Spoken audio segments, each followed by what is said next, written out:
नमस्कार, मैं डॉक्टर कौशल पवार और आप देख रहे हैं मेरे साथ स्वच्छकार समाज की आवाज़। जैसा कि आप सब जानते हैं कि स्वच्छकार समाज की आवाज़ ऐसे व्यक्तित्व को आप सबके सामने रूबरू करवाता है, जिन्होंने समाज में एक निर्णायकारी भूमिका निभाते हों या समाज के लिए काम किया हो। इसी चर्चा की कड़ी में आज हम बात करेंगे भाजपा के अनुसूचित जाति मोर्चा के अध्यक्ष लाल सिंह आर्य जी के साथ। सर, आपका नेशनल दस्तक और स्वच्छकार समाज की आवाज़ पर मैं स्वागत करती हूँ। सर, मैं आपसे जानना चाह रही हूँ कि आप हमारा अभी हमने मोदी सरकार का मंत्रिमंडल विस्तार देखा। उसमें तमाम अनुसूचित जाति और जो हमारा पिछड़ा वर्ग है उसका बड़ी संख्या में संसद प्रतिनिधित्व मिला। इसको आप कैसे देखते हैं? समाज में इसमें क्या परिवर्तन आएगा? मुझे लगता है सरकारी योजना या निर्णय में जब संवेदनशीलता होती है, सामाजिक समरसता का भाव होता है, उसमें से एक अच्छे निर्णय निकलते हैं।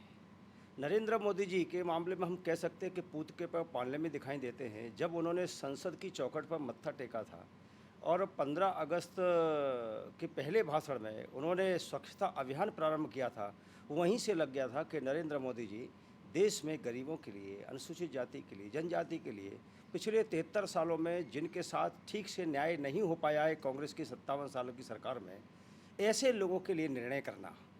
और अभी जो मंत्रिमंडल बना है, मुझे लगता है कि देश की आज़ादी के बाद सबसे ज़्यादा अनुसूचित जाति के 12 मंत्री नरेंद्र मोदी जी की सरकार में बने हैं। ये एक बड़ा निर्णय है, एक संदेश है सामाजिक समरसता का, संविधान की मूल भावना का सम्मान करना, बाबा साहब अम्बेडकर के सपनों को साकार करना। ये नरेंद्र मोदी जी ने कहीं ना कहीं मंत्रिमंडल के माध्यम से किया है। मैं नरेंद्र मोदी जी का अनुसूचित जाति के देश के करोड़ों लोगों की ओर से और मोर्चा की ओर से उनको आभार व्यक्त करता हूँ, धन्यवाद ज्ञापित करता हूँ। सर, अभी कल या परसों ही निर्णय आया कि जो नीट की जो परीक्षा थी उसमें पिछड़ा वर्ग का जो प्रतिनिधित्व नहीं दिया गया था वो हमें मिला। इसको अनुसूचित मोर्चा के अध्यक्ष होने के नाते, खासकर जो हमारा जो दलित आबादी है, दलित पिछड़ा वर्ग है, उसका आप प्रतिनिधित्व करते हैं। आप इसको कैसे देखते हैं? समाज में क्या परिवर्तन आएगा इससे कि डॉक्टर इंजीनियर, इसमें क्या कैसे आप देखते हैं जो बड़ा फैसला हमारे सामने अभी सरकार ने संविधान में सामाजिक न्याय, समता, बराबरी का अधिकार दिया है। नरेंद्र मोदी जी ने कहा है कि सबका साथ, सबका विकास, सबका विश्वास। ये मंत्र बन के जो काम हो रहा है, मुझे लगता है कि चाहे एससी हो, चाहे एसटी हो, चाहे ओबीसी हो, चाहे सामान्य हो, देश में गरीबी रहेगी, देश में असमानता रहेगी तो द्वंद्व होगा, अशांति होगी, संघर्ष होंगे। नरेंद्र मोदी जी कहीं ना कहीं उनके निर्णयों में ये झलकता है कि वो सबके लिए बराबरी का निर्णय करे। इसलिए जिन पिछड़े वर्ग के बच्चों को नीट वगैरह की परीक्षाओं में जो उनको एक सम्मान और समान अधिकार मिलना चाहिए, वो नहीं मिल पा रहा था कांग्रेस के 57 वर्षों में। नरेंद्र मोदी जी ने 27% ऐसे पिछड़ों के आरक्षण की जो व्यवस्था की है, वो ऐतिहासिक निर्णय है, संवेदनशील निर्णय है। इसी के साथ उन्होंने एक निर्णय और किया है कि जो अन्य वर्ग के भी गरीब लोग हैं, क्योंकि गरीब सभी में होते हैं, जी। उनके साथ भी संवैधानिक की मूल भावना के अनुसार न्याय हो, इसलिए उनके लिए भी 10% की आरक्षण की जो व्यवस्था की है। जी। तो कुल मिलाकर ये जो निर्णय है वो बहुत संवेदनशील है। लोगों को आर्थिक, सामाजिक दृष्टि से, शैक्षणिक दृष्टि से बराबरी पे लाना, ये कहीं ना कहीं नरेंद्र मोदी जी के और भाजपा के इस निर्णय में कहीं ना कहीं दिखता है। जी। सर, जब हम 370 की बात करते हैं, देश के आज़ाद भारत के इतने वर्षों बाद एक एक समुदाय जो आपके अनुसूचित जाति मोर्चा मोर्चा के अंतर्गत भी आता है, उस समुदाय का चाहे वो किसी भी तरह की कोई भी डिग्री क्यों ना लिए हो, लेकिन एक एकेडमिकली और सिद्धांतिकली आपने पूरे उस सिस्टम को तोड़ के रख दिया, जो हमेशा से उनको झाड़ू पकड़ा के रखता था। इसको आप अनुसूचित मोर्चा के अध्यक्ष होने के नाते कैसे देखते हैं? मतलब वो खासकर वो समुदाय जो हम जिसको स्वच्छकार कहते हैं, वाल्मीकि कहते हैं या मेहतर कहिए, जो झाड़ू का काम करता था, वो लगातार आज़ाद भारत के बाद भी सैद्धांतिक रूप से कानून एक तरह से बना दिया गया था, लेकिन 370 में इसको जो तोड़ दिया गया, उसको हटाया गया। इसमें क्या परिवर्तन आएगा, खासकर वो समुदाय जो स्वच्छकार में आता है? भारत का जब संविधान बना था, उसके जो कानून बने थे, वो सबके लिए थे, हर राज्य के लोगों के लिए थे, हर जाति वर्ग के लिए थे, हर धर्म के लिए थे। लेकिन मुझे लगता है पंडित जवाहरलाल नेहरू जी ने कहीं ना कहीं 15वां राज्य जब जम्मू कश्मीर बना तो उसको विशेष अधिकार 370 और 35 के तहत देने का जो निर्णय किया, उसका विरोध भी हुआ है। बाबा साहब अम्बेडकर ने जिनको संविधान लिखने का दायित्व दिया लोगों ने, नेताओं ने, उन बाबा साहब अम्बेडकर ने कहा कि धारा 370 कहीं ना कहीं विषमता का कारण बन सकती है, अशांति का कारण बन सकती है। लेकिन बाबा साहब की बात को नेहरू जी ने बहुमत के आधार पर नकार दिया। जनसंघ के प्रथम संस्थापक अध्यक्ष डॉक्टर श्यामा प्रसाद मुखर्जी ने कहा कि एक राज्य को ज़्यादा अधिकार, दूसरे को कम अधिकार, ये विषमता ठीक नहीं है। ये आने वाले कालखंड में भारत के लिए नुकसानदायक होगी, एकता अखंडता के लिए कहीं ना कहीं दिक्कत आएगी। दोनों ही महापुरुषों की बात नेहरू जी ने नहीं मानी और बहुमत के आधार पर नकार दिया, जिसका दुष्परिणाम आपको देखने को मिल रहा है कि वहाँ पाकिस्तान का हस्तक्षेप बढ़ गया, आतंकवादियों की गतिविधियाँ बढ़ गईं, पत्थर फेंकने की घटनाएं फौज पे होने लगी। और सबसे बड़ी बात है कि संविधान की मूल भावना के अनुसार सबको बराबरी का अधिकार मिलना चाहिए, वो जम्मू कश्मीर में अनुसूचित जाति के लोगों को नहीं मिल रहा था। खासकर हमारे जो सफाई बंधु हैं, जो सबसे खराब गंदा काम करते हैं, उनको एक सम्मान, उनको संवैधानिक दायरे में कुछ संरक्षण मिलने चाहिए थे, वो नहीं थे। वो वहाँ सफाई कर्मी तो रह सकते थे, लेकिन स्थायी नहीं हो सकते थे। 370 धारा नरेंद्र मोदी जी ने जैसे ही ख़त्म की, तो पहले तो मैं ये कहना चाहूँगा कि बाबा साहब अम्बेडकर और श्यामा प्रसाद मुखर्जी के सपनों को जो पूरा किया है, वो नरेंद्र मोदी जी ने 72 साल बाद बीजेपी की सरकार में हुआ है, नंबर 1। नंबर 2, इस धारा 370 हटने के कारण वहाँ शांति भी पैदा हुई है। और तीसरा कारण कि वहाँ के सफाई कर्मियों को अब स्थायी नौकरियाँ मिलना प्रारंभ हो गई हैं। और जो इलेक्शन है उसमें भी कहीं ना कहीं आने वाले समय में जो परिसीमन हुआ है, उसमें भी कहीं ना कहीं प्रतिनिधित्व लोकसभा विधानसभा में मिलने की संभावनाएं बढ़ गई है। और इसलिए मैं कह सकता हूँ कि भारतीय संविधान का बाबा साहब अम्बेडकर के और देश के महापुरुषों के सपनों को ईमानदारी से कोई पूरा कर रहा है तो वो नरेंद्र मोदी जी हैं और भारतीय जनता पार्टी है। सर, देश के 4 राज्यों में राज्यपाल नियुक्त किए गए जो अनुसूचित जाति से आते थे। इसका क्या संदेश भारतीय समाज के जो दलित वर्ग है या पिछड़ा वर्ग है, अनुसूचित जाति वर्ग है, उसके ऊपर क्या संदेश पड़ेगा या क्या प्रभाव उसका जाएगा? स्वाभाविक है, अच्छा कोई निर्णय होता है, गरीबों के हित में कोई निर्णय होता है, लगातार बरसों संघर्ष जिन्होंने किया है उनके संरक्षण का, उनके सम्मान का कोई निर्णय होता है, स्वाभाविक है अनुसूचित जाति के, जनजाति के करोड़ों लोगों के मन में ये संदेश जाता है कि आखिर कोई तो पार्टी ऐसी है, कोई तो लीडर नरेंद्र मोदी जैसा है जो दलित, शोषित, पीड़ित, पिछड़ों के और गरीबों के लिए भी काम करता है। ये देश की आज़ादी के बाद पहली बार हो रहा है। काश 1947 के बाद कांग्रेस ने लगातार सत्ता में राज्यों में और देश में रहने के बाद ये समानता का भाव अपनाया होता, तो मुझे लगता है कि देश में आज ना गरीब होता, ना गरीबी होती, सब लोग अपने पैरों पे आत्मनिर्भर बन के खड़े होते। ये निर्णय, इसका निर्णय बहुत माननीय राज्यपाल जो बने हैं 4 अनुसूचित जाति के पहली बार, इसका एक बहुत अच्छा सकारात्मक संदेश अनुसूचित जाति में भी गया है और ख़ासकर भारत के लोगों में भी गया है कि समानता का और अधिकार कहीं ना कहीं भारतीय जनता पार्टी की सरकार में मिलना प्रारंभ हुआ है। जी। सर, केंद्र की सरकार और राज्य की सरकारें तमाम जो हमारा दलित पिछड़ा वर्ग है उनके लिए नीतियां बनाती हैं, लेकिन वो नीतियां जो बनती हैं, जो फ़ायदा जो एक इस वंचित वर्ग को मिलना चाहिए वो नहीं मिल पाता। आप इस बात से मुझे लगता है इत्तेफाक रखते होंगे कि सरकार की नीतियां चाहे वो एकेडमिक क्षेत्र में हो, तमाम औद्योगिकरण में हो, या जो हमारा जो इंडस्ट्रियल एरिया है, बैंकिंग है, तमाम जो क्षेत्र हैं हमारे, उसमें नीतियाँ बनती हैं, सरकार बनाती हैं। लेकिन क्या वजह है कि वो नीतियाँ एक आम जनता तक नहीं पहुंच पाती और इसमें सरकारें आती हैं, जाती हैं, लेकिन वो वर्ग जो वंचित जमात है वो वहीं रहता है। इसमें अपना जो आपका अनुसूचित जाति मोर्चा है उसकी क्या भूमिका रहती है? क्या इसको कैसे आगे ले मुझे जाने लगता में है होगी? नेतृत्व किसी का भी हो, सरकार किसी की भी हो, उसकी नीतियाँ पारदर्शी है के लिए है, उसके क्रियान्वयन की जो कार्यपद्धति है वो सख्त है के लिए है, मन अच्छा होता है तो स्वाभाविक है नीतियों में पारदर्शिता आती है। जैसे राजीव गांधी जी कहते थे कि मैं 1 रुपये भेजता हूँ तो 15 पैसे पहुँचता है, ये उन्होंने कहा, लेकिन इसको महसूस करने के बाद उन्होंने कानून नहीं बनाया कि आखिर इसको ठीक कैसे करना है। नरेंद्र मोदी जी ने कहा नहीं, बल्कि उसको क्रियान्वित कर दिया और वो डीबीटी के माध्यम से आज करोड़ों लोगों के पास सीधा पैसा पहुंच रहा है, कोई बिचौलिया नहीं। जो फर्जी कंपनियां चल रही थी, जो फर्जी एनजीओ चल रहे थे, जो फर्जी राशन कार्ड बना लिए थे, फर्जी एससी एसटी के नाम पर छात्रवृत्तियाँ लेती थी, जो अरबों रुपए देश का गरीबों के हित में लगना चाहिए था, विकास में लगना चाहिए था, वो चंद लोग ग्रहण कर रहे थे।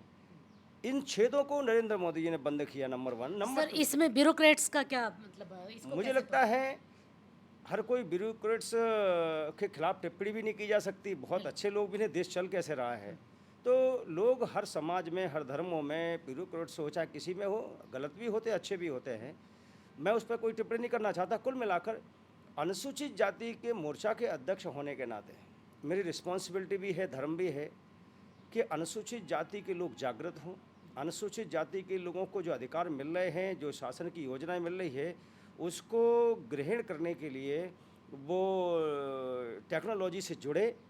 अनुसूचित जाति मोर्चा नीचे तक इन योजनाओं को और अच्छे तरीके से कैसे मिल जाए 100%, उसमें एक महा जनसंपर्क अभियान की कल्पना हमारे दिमाग में है कि अनुसूचित जाति की केंद्र की योजना है, प्रदेशों की योजना है, उनको लेकर कोई बुकलेट तैयार हो, कोई पैम्पलेट तैयार हो, और अनुसूचित जाति के क्षेत्र में घर घर जनसंपर्क हो सकता है, वस्ती संपर्क हो सकता है, कुछ गोष्ठियाँ हो सकती है, कुछ बुद्धिजीवी की एक गोष्ठी संगोष्ठी होकर इन चीज़ों को नीचे तक ले जाने का काम मोर्चा करेगा। और हमने तय किया है कि हमारी जिम्मेदारी है कि अनुसूचित जाति के हित के लिए काम करने वाली योजना नीचे तक पहुँचे। और मैं एक चीज़ यहाँ जरूर कहना चाहूँगा, जो अभी पोस्ट मैट्रिक छात्रवृत्ति का निर्णय मोदी जी ने लिया है। 1944 से अंग्रेज़ों की सरकार से लेकर अभी तक केवल 1100 करोड़ रुपए मिलते थे, जिसके कारण एससी के बच्चों को बैकड्रॉप होता था, स्कूल छोड़ देते थे।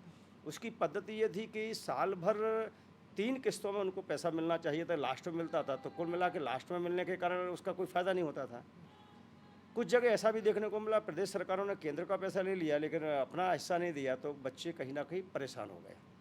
मोदी जी ने अभी पारदर्शी व्यवस्था कर दी कि उनके खाते खुलेंगे, उनका रजिस्ट्रेशन होगा, उनके खाते में डीबीटी के माध्यम सीधा पैसा जाएगा, और 59,000 करोड़ रुपए कर दिया। और 35,000 करोड़ का जो हिस्सा केंद्र का था उसको बजटिंग भी कर दी। कुल मिला के ऐसी नीतियाँ जब होगी तब कहीं ना कहीं अनुसूचित जाति को सीधा लाभ मिलेगा। बीच में बिचौलिया कहीं खड़ा दिखाई देगा। किसी भी वर्ग धर्म के लिए योजना है वो सफल नहीं हो सकती, लेकिन डीबीटी के माध्यम से पारदर्शी व्यवस्था की योजनाएं बनेगी तो स्वाभाविक है लोगों को लाभ मिलेगा और लोगों को कहीं ना कहीं आगे बढ़ने के रास्ते भी सुगम होंगे, सरल होंगे। जी सर, आगामी 15 अगस्त को हम भारत की आज़ादी का जश्न मनाएंगे, लेकिन इतने वर्षों बाद, आज़ाद भारत के बाद, हमें केवल 2 राष्ट्रपति मिले। इसको आप कैसे देखते हैं? खासकर जो मोदी गवर्नमेंट में अभी रामनाथ कोविंद जी प्रथम नागरिक पूरे देश के हैं, इसमें क्या समाज को संदेश जाता है? मुझे लगता है कि इस देश में अधिकतम सत्ता कांग्रेस ने की है 57 साल। 57 साल में उन्होंने नीतियां उनकी कहीं ना कहीं दलित विरोधी रही है। उन्होंने दिखाया तो कुछ लेकिन किया कुछ नहीं। नंबर 1, बाबा साहब अम्बेडकर ने संविधान लिखा, दलित तो शोषित पीड़ितों के लिए संघर्ष किया और शांतिपूर्ण किया। देश का विभाजन स्वीकार नहीं किया। देश का विभाजन किया तो उन्होंने उस पर टिप्पणी की, ये गलत हुआ है, धर्म के आधार पर हुआ, ये गलत हुआ है।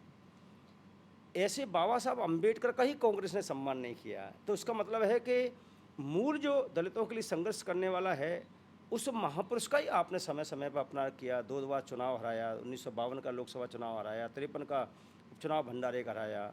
43 साल तक कांग्रेस ने अपनी सरकारों में भारत रत्न का सम्मान नहीं दिया, सेंट्रल हॉल में उनका तेल चित्र नहीं लगाया, उनके नाम से किसी भवन बिल्डिंग का नाम नहीं रखा। इसका मतलब है कि कांग्रेस दलित विरोधी, अम्बेडकर विरोधी थी। अनुसूचित जाति में संदेश जाए कि कांग्रेस ही उनकी हितैषी है, इसलिए उन्होंने एक राष्ट्रपति जी बनाए। कहाँ 57 साल में अल्पसंख्यक समाज के 4-4, 5-5 राष्ट्रपति उपराष्ट्रपति बन गए, लेकिन दलित समाज का केवल एक ही राष्ट्रपति बनता है। जहाँ हमारी सरकार केवल 7 साल की है, वो अटल जी की 6 साल की सरकार में हमने एक अल्पसंख्यक भी देशभक्त वैज्ञानिक, महान वैज्ञानिक को राष्ट्रपति बनाया। और अभी निर्णय हुआ तो अनुसूचित जाति की दृष्टि से आज महामहिम राष्ट्रपति महोदय कहीं ना कहीं बैठे हुए। मुझे लगता है भारतीय जनता पार्टी की कार्यप्रणाली में, भारतीय जनता पार्टी के निर्णयों में आपको एक चीज़ दिखेगी कि वो जाति और धर्म के आधार पर नहीं, बल्कि सभी जाति, सभी धर्मों के लोगों को बराबरी का प्रतिनिधित्व मिले, ये उनका प्रयास रहता है। इसलिए 6 और 7 साल के निर्णय आप देख सकते हैं, मंत्रिमंडल देख सकते हैं, राज्यपाल देख सकते हैं, राष्ट्रपति जी का निर्णय दे सकते हैं। भारतीय जनता पार्टी में राष्ट्रीय महामंत्रियों की टीम में एक महामंत्री एससी का होगा ही, प्रदेश के महामंत्रियों में एक एससी का होगा ही, जहाँ एसटी बाहुल्यता वहाँ एसटी का होगा। भारतीय जनता पार्टी के जिला मुख्यालय पर भी एक महामंत्री 3 में से होगा। ये जो निर्णय हैं, ये निर्णय कहीं ना कहीं अनुसूचित जाति जनजाति को आगे लाना है, राजनीतिक दृष्टि से भी। तो हम शैक्षणिक दृष्टि से भी बराबरी का अधिकार मिले, ये भी काम कर रहे हैं। हम राजनीतिक दृष्टि से बराबरी का प्रतिनिधित्व मिले, ये भी निर्णय कर रहे हैं। हम आर्थिक दृष्टि से भी उनको लाभ मिले, तो ऐसी गरीबों की योजनाएं भी बना रहे हैं जिनमें लगभग 50% 60% SC ST को लाभ मिल रहा है। तो कुल मिलाकर नारे नहीं, काम चाहिए। कांग्रेस ने नारे लगाए गरीबी हटाओ और अनुसूचित जाति को सक्षम करने के लिए, काम नहीं किया। नरेंद्र मोदी जी ने नारे नहीं लगाए, गरीब और दलित शोषित पीड़ितों के लिए काम किया है। सर, अंतिम सवाल। आप अनुसूचित जाति मोर्चा के अध्यक्ष हैं, पूरा देश आपको देखता है अध्यक्ष होने के नाते। तो दलित समाज और खासकर जो अनुसूचित जाति, सफाई कर्मचारी वर्ग और तमाम जो वंचित तबका है, उसके सामाजिक, आर्थिक, राजनीतिक, धार्मिक स्थिति को आप कैसे देखते हैं? आप एक अध्यक्ष होने के नाते क्या चाहेंगे कि उनके लिए कौन सी ऐसी नीतियाँ बने जो मोदी सरकार उनको लेकर आए और एक बड़ा परिवर्तन हो, निर्णायक भूमिका अध्यक्ष के होने के नाते आप क्या देखते हैं? मुझे लगता है कि मोदी जी के निर्णयों में, चाहे सफाई कर्मी हो, चाहे अनुसूचित जाति के और वर्ग हो, चाहे ST हो, चाहे पिछड़ा हो, चाहे सामान्य वर्ग का भी गरीब हो, उसको सक्षम, सशक्त और ताकतवर बनाना, इसके लिए उन्होंने नारा दिया है आत्मनिर्भर भारत, यानी कि अपने पैरों पे खड़ा होना। और उनके पहले ही पत्रकार वार्ता में ये कहना कि पत्रकारों ने पूछा कि आपकी सरकार कैसे चलेगी, तो उन्होंने कहा कि मेरी सरकार बाबा साहब अम्बेडकर के संविधान के अनुसार चलेगी, मेरी सरकार गरीबों को समर्पित सरकार होगी, ये नरेंद्र मोदी जी ने कहा। दूसरा, आपने देखा होगा कि उनकी कॉन्स्टिट्यूंसी है बनारस, वो पिछली बार गए तो उन्होंने सफाई कर्मी समाज की बहनों को और भाइयों को बुलाकर उनके पैर धोकर पहुँचना, एक संदेश दिया था देश में कि हम सबको इसी प्रकार से सबको बराबरी का सम्मान देना है। सरकार की योजना में वो कहीं ना कहीं दर्शन झलकता है, और इसलिए अभी भी बहुत सारा काम करने की आवश्यकता है। और उसमें मुझे लगता है सरकार और जो भारतीय समाज है उनमें एक जागृति लाने की आवश्यकता है, और उससे जिम्मेदारी सभी की है, सरकारों की भी है, राजनीतिक दलों की भी है और समाज की भी है। राजनीतिक दल जो विपक्षी होते हैं उनको भी ये ध्यान रखना पड़ेगा कि सरकार अच्छा गरीबों को निर्णय करती है तो साथ खड़े रहना, उनको अच्छे सुझाव देना, केवल गलतियां निकाल के नहीं बोलना। सरकार को भी ये होता है कि कहाँ कोई चूक है उसको ठीक करना, और समाज को भी आवश्यक है कि हमारा दलित वर्ग जिसने एक लंबा संघर्ष स्वतंत्रता के लिए किया है, 15 अगस्त अभी आ रहा है, 75वां वर्ष मनाना है आज़ादी का, ऐसे समय में देश की आज़ादी में भाग लेने वाले बलिदानी, वो अनुसूचित जाति के लोग कौन हैं, वो अनुसूचित जनजाति के लोग कौन हैं, वो पिछड़े कौन हैं, वो सभी सामान्य वर्ग के भी बलिदानी कौन हैं, उनको याद करना, कोई गुम है नाम, उनको भी आगे लाना, ताकि लोग लगे कि देश में सभी वर्ग समाज के लोगों ने, धर्मों के लोगों ने देश को आज़ादी दिलाई है। ऐसे वीरों का सम्मान हो, और साथ ही दलित वर्गों की जो योजना है उसमें मैं भी प्रयास करता हूं कि कोई भी कमी बेसी है उसको सरकार को सलाह देना, पार्टी के नेतृत्व से बात करना कि इसको और ठीक कैसे। अभी जैसे आपने फिलहाल नीट में OBC के रिजर्वेशन को लेके किया। जी। तो कुल मिलाकर हम राजनीतिक मंच पर काम कर रहे हैं, तो केवल इसलिए नहीं कर रहे कि हमको पद प्रतिष्ठा चाहिए। हमारे यहाँ ये संस्कार है कि सेवा पहले करें। तो सेवा में देखिए, आप कोरोना काल में भारतीय जनता पार्टी ही मास्क, सैनिटाइज बांटती हुई दिख रही थी, भोजन बांटती दिख रही थी, कोई दल नहीं दिख रहा था। तो हमारे संस्कार में पहला ही ये डाला जाता है कि सेवा करें। तो दलितों की योजनाएं भी उसमें और अच्छी कैसे बने, इसके लिए हम सबका प्रयास है। और मुझे लगता है कि आने वाले समय में, अभी आपको दिख रहा है, आने वाले समय में भी भारतीय जनता पार्टी सभी समाजों को लेकर, उसमें अनुसूचित जाति को भी ले जाकर, उसमें जनजाति को भी साथ लेकर, उनके उत्थान, विकास, सम्मान, स्वाभिमान, स्वावलंबन ये कहीं ना कहीं हो, इसके लिए भारतीय जनता पार्टी का संकल्प है, उद्देश्य है। और पंडित दीनदयाल उपाध्याय जी ने कहा भी था, जो मेरा दर्शन है एकात्म मानववाद, कि अंतिम छोर पर खड़े हुए व्यक्ति का राजनीतिक, सामाजिक, शैक्षणिक दृष्टि से बराबरी पे लाना, तो हमारा दर्शन ही ये है, तो स्वाभाविक है हम उसी ओर बढ़ रहे हैं। बहुत बहुत शुक्रिया सर, आपने अपना कीमती समय दिया।